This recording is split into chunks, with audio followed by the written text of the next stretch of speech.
So what are we doing?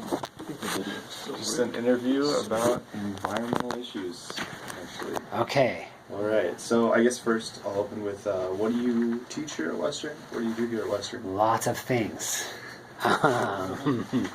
So what do I do here? What are you asking?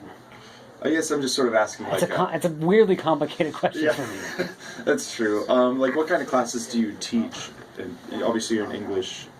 Yeah. So I don't teach literature classes, though. Okay. And my background's rhetorical theory, and then what I'm doing right now is I run the English 101 program, like that Rob is in. So I teach all the TAs to teach that class, and I design the curriculum, I run staff meetings, I do all the administration for it.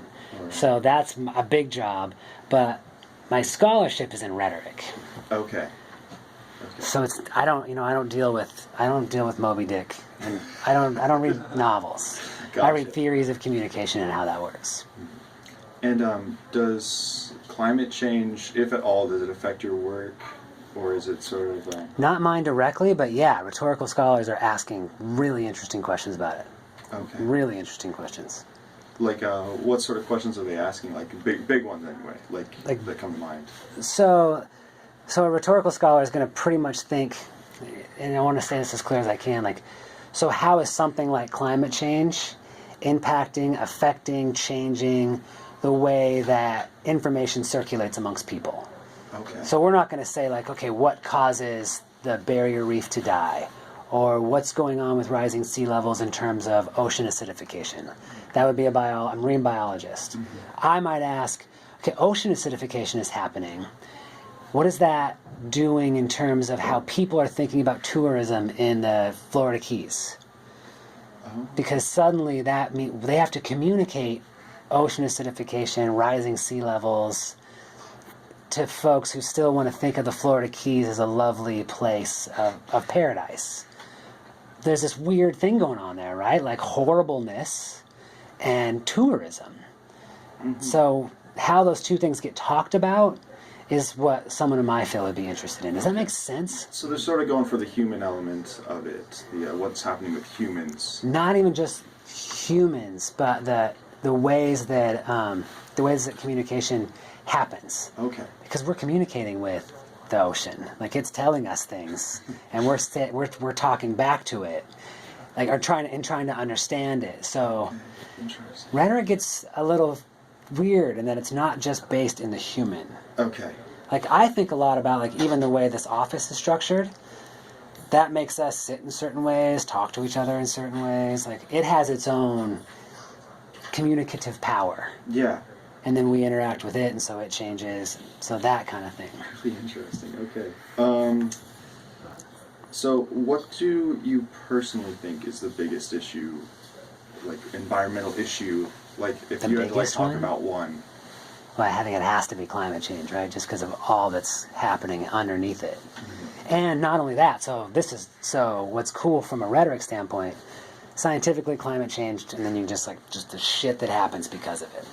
From like raining mud in Texas to the whole barrier reef just dying, like all that stuff. Horrible. But here's what's weird. Climate change also is about trust and politics and who we're going to talk to. Mm-hmm. Like often, we're not even talking about science. We're talking about, are you a Democrat or Republican? And they're like, well, I don't believe in climate change. Oh, Republican. Right? And now that has nothing to do with science, but rather like how we identify, which is rhetorical, like how we decide we're going to be in the world, frames how we decide or not to believe in something like climate change. So climate change becomes like this communicative, political, even relational thing. Like me and my grandpa have a hard time getting along right now because one of the reasons is because he's so pissed that China invented climate change. I'm like, maybe that's not the case. But suddenly our relationship's at stake. Communication is at stake because of a scientific thing. Right. So that's really interesting to me from the humanities. Yeah. So what would you tell environmentally conscious students who are going into the English department? Just can their choice of major be useful in progressing towards a more sustainable planet? Yeah. Like, I what, think, yeah. what could we do? How we write and talk and like try to capture facts, make the facts. And Ron made me say that. I said this all the time in one-on-one, but and Shannon will talk about this too. I really believe that a really well-built fact is something that humanities are capable of doing alongside scientists. Mm-hmm. That's not to say like facts don't exist. They do. Bridges totally exist, but they're built. You know, you put things together, like you're able to write in such a way where you can gather enough support that something then is realized as like in the world. And you can do that one way rather than another. So like knowing how to write and read and pay attention to communication is probably the most important part of making sure the environment, cheeseball phrase, making sure the environment has a voice. It does already. I mean, it's screaming at us all the time. Right.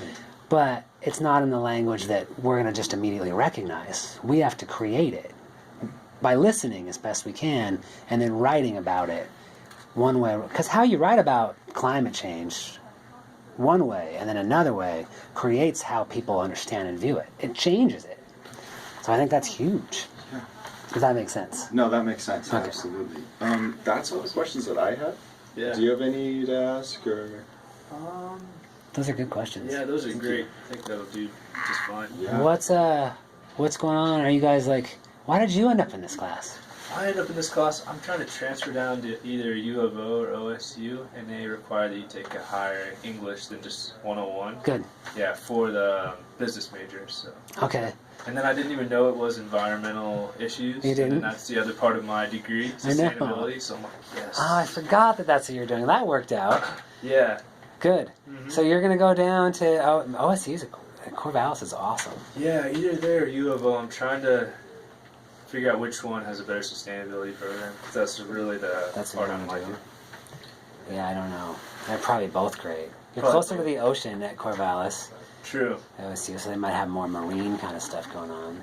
Stuff. Yeah. I don't know. I have to like look Check it up out. or something. Yeah. Or just apply to both and decide which one takes you. Yep. It True. gives you a better financial package. Yeah. More BAs. That's right. That's what you need. I'll give you that back. All right. Thanks. So I have to ask. Do you know if